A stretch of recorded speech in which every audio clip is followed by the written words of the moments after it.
collectif, c'est transgénérationnel. En fait, nous n'arrivons pas vierges sur cette terre, nous arrivons avec des sacs à dos de telles histoires qui ne sont pas forcément les nôtres. Et tant qu'on ne les regarde pas en face et tant qu'on ne se désidentifie pas de l'histoire, on va continuer de reproduire, et c'est ce qui s'est passé sur la planète depuis la nuit des temps. Mon histoire aussi, en plus, est une histoire passionnelle. C'est pas un accident. J'ai choisi de divorcer et mon mari n'a pas supporté et il a mis fin à ses jours en emmenant les enfants avec lui. Donc c'est encore une deuxième histoire à gérer. Vous voyez, parce que des fois, on a des morts par accident, mais on ne se sent pas concerné. Enfin, on n'est pas impliqué directement. Là, quand même, le médecin légiste m'a dit « Madame, on vous a cherché, vous étiez où ?» J'étais pas là, excusez-moi. C'était presque ça, en fait. Hein, voilà. Et donc, il y a eu à la fois le déchirement, je dirais, de la séparation, de l'absence de mes enfants, et qui était innommable, mais il y avait aussi, en plus, cette charge de culpabilité, éventuellement d'accusation, que j'ai gérée dans un second temps, parce que je crois que je ne pouvais pas tout faire. Hein, voilà. Et donc, en fait, ce jour, je me souviendrai toujours du jour où je me suis dit, de toute façon, là, j'y arrive pas. J'ai essayé un petit peu, mais je ne veux plus souffrir. Donc, ce soir, je passe à l'acte. Et j'ai quand même dit, et si je pouvais faire autrement, comment je ferais? J'étais quand même dans une sorte de question, et ça m'amène après de la prière. Bien sûr, je ne priais pas puisque j'étais athée. Mais il y a des prières laïques qui sont des cris de survie à l'intérieur de nous.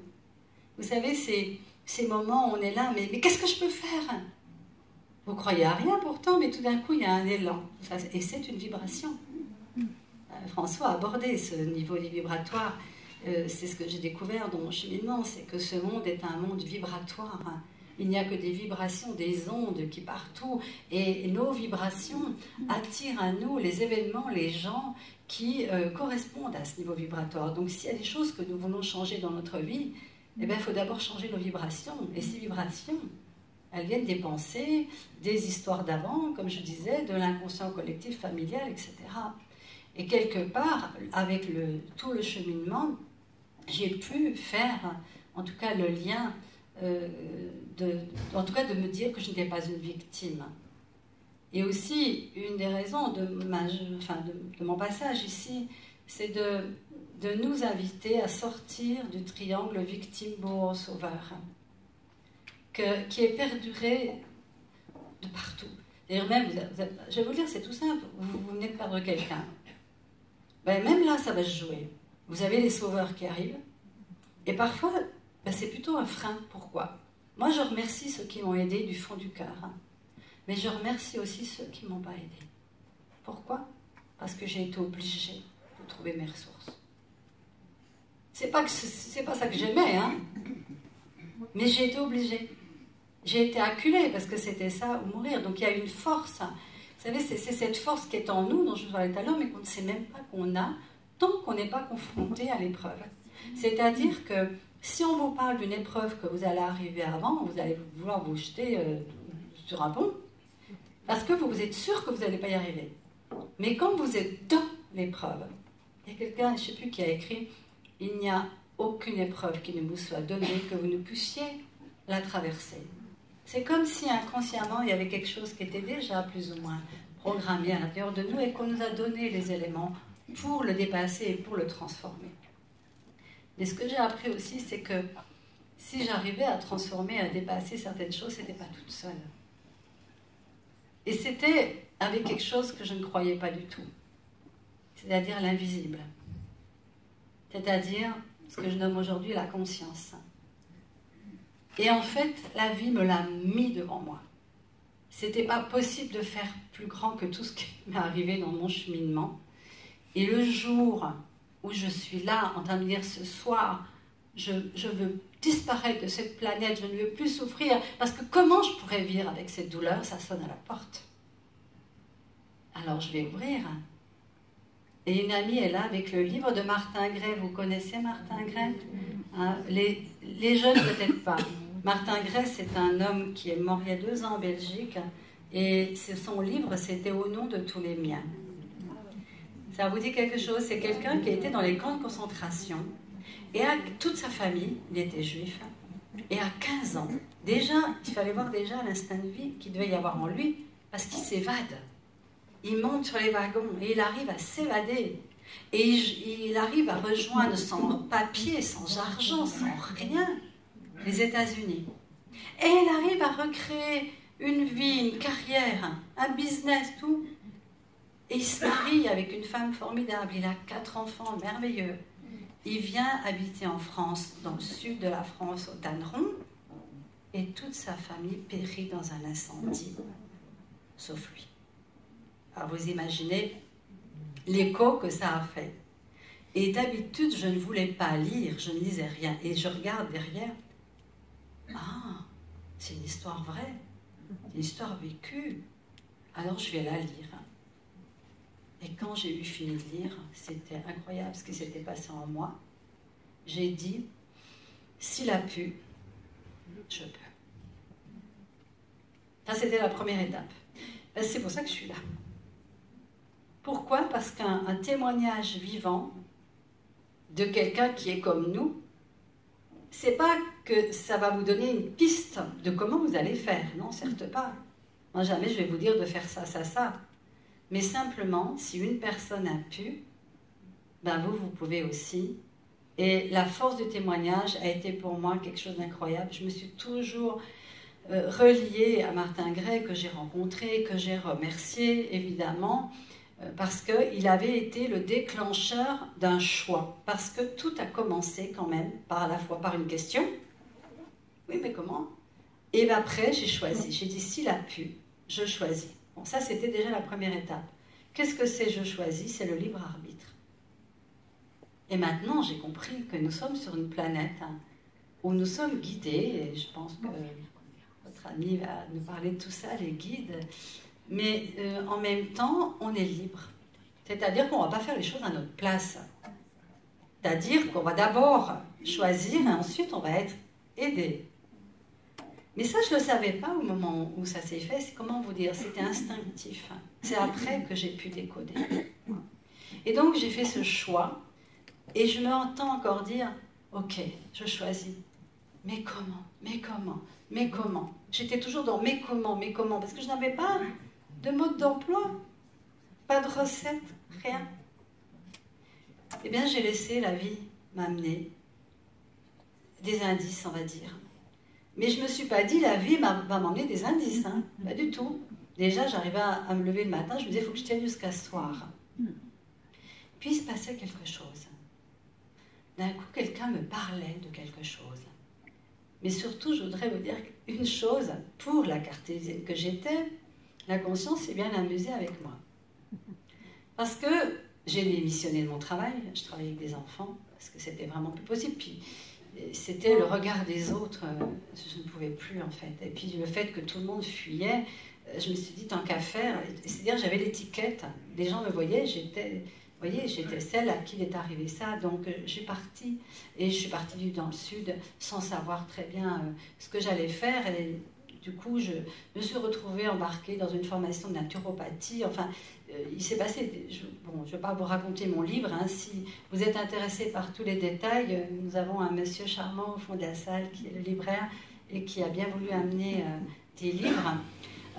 C'est un voyage initiatique ça vous montre vraiment que je suis partie vraiment du plus cartésien qui soit, hein, psy, en plus qui juge. Hein.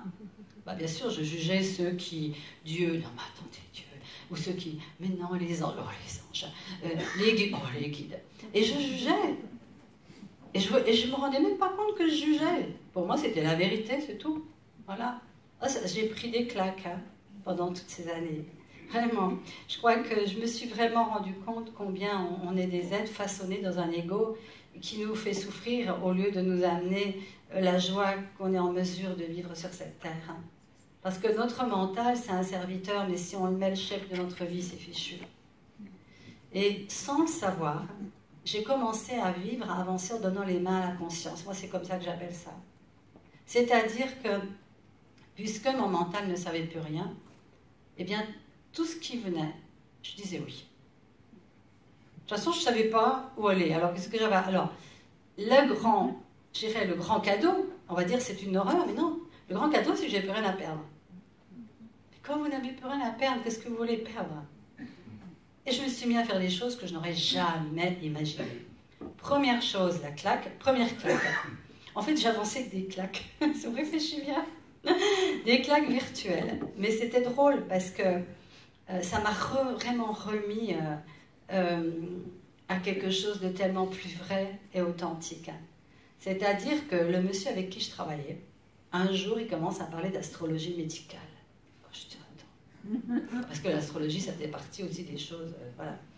Alors je dis, non, attends, je vais le voir. Je lui dis, écoutez, je suis désolée, mais moi, je ne peux pas travailler avec quelqu'un qui parle d'astrologie médicale. Enfin, le bélier, les problèmes de tête, machin.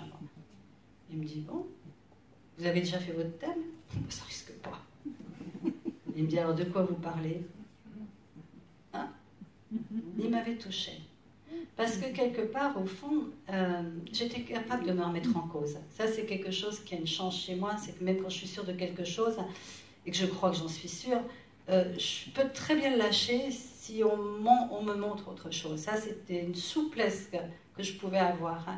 Et en fait, je dis, c'est parce que c'est évident, quoi, que c'est du charlatanisme, tout ça. C'est comme la dame là-bas, quoi. C'est pas possible, quoi, ces histoires qu'elle va avoir des êtres et tout. Mais franchement, on ne me la fait pas. Et il me dit, bah oui, bon, vous parlez de quelque chose que vous n'avez pas expérimenté. Alors ça m'a piqué au vif, je prends l'annuaire, à l'époque il n'y avait pas Internet, je parle d'un temps que les moins de 20 ans ne peuvent pas connaître. Vous savez, les pages jaunes, tout ça, et je vois astrologue, on m'en avait pas parlé, je ne savais pas qui c'était, c'était à Cannes. Je prends rendez-vous, elle ne me demande rien de spécial, juste ma date de naissance, et j'y vais. Je me dis, je ne vais pas ouvrir la bouche. Parce que ces gens-là, ils sont malins. Ils nous tirent les vers du nez, puis après, ils nous disent, voilà, mais vous voyez, j'avais des idées toutes faites parce que c'est ce que j'avais entendu toute ma vie. Et ça paraissait logique. Vous voyez? Comme ça, je contrôle ma vie. Il n'y a pas des choses bizarres derrière qui... Hein, il n'y a pas des contrôleurs ici. Moi, j'étais une sacrée contrôleuse de ma vie. Mais alors là, je vais vous dire, je ne contrôlais plus rien. Hein. Ça, c'est clair. Hein. Et donc, je vais à ce rendez-vous et j'étais comme ça. Et elle s'en foutait complètement. Elle ne m'a rien demandé. Elle sort cette fameuse carte du ciel, puis elle commence à parler de moi. Au début, je me dis, ouais, c'est une bonne psychologue quand même. Elle me connaît bien. Mais je croyais quand même que la Lune pouvait avoir influencé, parce que quand je travaillais à l'hôpital, en gynéco notamment, on renforçait le personnel les soirs de pleine lune parce que tout le monde venait accoucher. Hein. Et je me disais, bah oui, la lune, elle agit sur les marées, donc la lune, elle agit sur le corps, les liquides. Vous voyez, il y avait des choses que j'adhérais, puis, alors que c'était pas plus prouvé qu'autre chose. Puis il y a des choses que je disais non, non. Et donc au début, je me dis ça, bah oui, les planètes, c'est vrai. Puis à un moment donné, quand même, elle allait de plus en plus dans des détails. Alors je vais vous dire, l'univers m'a envoyé peut-être la meilleure astrologue qui existe en France. Hein. Parce qu'après, je me suis rendu compte qu'elles n'étaient pas toutes comme ça. Mais elle me dit, écoutez, alors là, il y a quelque chose, je ne peux pas trop vous en parler, parce que je ne sais pas si c'est déjà arrivé. C'est proche, mais donc je ne parle jamais des choses un peu lourdes. Enfin, elle prenait des précautions. Mais ce que je peux vous dire, c'est que ça va vous affecter, mais vous avez la capacité d'en sortir. Alors moi, j'étais trop curieuse. Hein. Je lui dis, écoutez, si c'est un drame familial, passionnel ou autre, c'est fait. Donc vous pouvez m'en parler. Alors elle sort un papier. Et il y avait écrit dessus, mort du mari et des enfants, folie, passion, il y avait tout dessus, il y avait tout. Ah, je vous assure, je n'oublierai jamais ce moment-là, parce que c'est comme si tout mon univers de croyances fixes que j'avais s'écroulait. Et je vais même vous dire, j'étais désorientée. Parce que j'avais construit mon idée de la vie selon des schémas, des points de vue fixes, comme on appelle. Et tout d'un coup, tout ça explosait. Alors déjà, en plus de l'explosion d'avant, ça faisait une deuxième explosion. Et je sors de là, je bois un whisky, je bois jamais d'alcool. J'arrive au café, je me rappelle toujours, vous voulez quoi, madame, un café, un thé? Non, non, whisky. Je ne sais même pas qui a dit whisky. Pour vous dire, c'était incroyable. Ça m'est jamais arrivé, je crois, d'en revoir un autre. Et j'étais là. Je dis, c'est pas possible, quoi. Non, c'est... Ah oui, mais pourtant, si. Vous voyez, ça m'a ébranlé. Alors ça n'a fait que continuer. Ensuite, les week-ends étaient terribles parce que je ne travaillais pas. Et vous savez, les week-ends, c'est les moments les pires. Quand il vous arrive des choses, puis là, vous vous retrouvez tout seul, et puis il y a tout qui monte. Parce que travailler, ça peut être une façon aussi de ne pas penser, vous voyez. Ça peut être une fuite parfois aussi. Puis parfois, c'est une fuite nécessaire au début. Oui, il n'y a pas de bonne façon de fonctionner. Mais les week-ends, c'était horrible. Alors un jour, je me dis, il faut que je fasse quelque chose le week-end. Et un jour, je vois une annonce, stage de massage. Je vais faire un stage de massage. Alors je pars faire ce stage. Et évidemment, à midi, je mange en face d'un garçon qui était là. Et je ne peux pas m'empêcher de dire, mon Dieu, qu'il a l'air serein. Je me disais, c'est ça que je veux atteindre, en fait. S'il y a une vie à vivre, je veux être comme lui. Je ne le connaissais pas, mais wow, il y avait une paix, il y avait quelque chose. Et voilà, alors du coup, j'écoutais ce qu'il disait. Et il commence à parler de l'âme. Alors je dis, non, pas lui. Non, pas lui. Non, attends, l'âme. Je dis, mais l'âme, c'est quoi? Puis il commence à essayer de m'expliquer, mais j'étais tellement pas là-dedans. Il me dit, tu sais quoi, tu vas lire un livre. C'est un roman, mais ça va te permettre peut-être de mieux comprendre. Alors je dis, ok. Alors je ne sais pas si vous connaissez, c'est un livre d'Odette Pacta-Didier. Je crois que c'est Le souffle de l'aurore, mais je ne suis plus sûre parce qu'il y en a plusieurs. Je lis ce livre d'une traite qui raconte un décès, enfin l'âme et tout. Je dis, c'est quoi cette histoire d'âme? Vous voyez, si encore j'avais eu des notions spirituelles avant que ça m'arrive, mais rien, et je suis embarquée là-dedans, mais d'une façon comme un tsunami, quoi, en fait. Il y a eu le premier tsunami de la perte et du deuil qui ne se fait pas, puis le deuxième tsunami, c'est tous les repères qui s'écroulent. J'allais dire que j'ai perdu mes repères avant, mais là, je perdais mes repères psychologiques.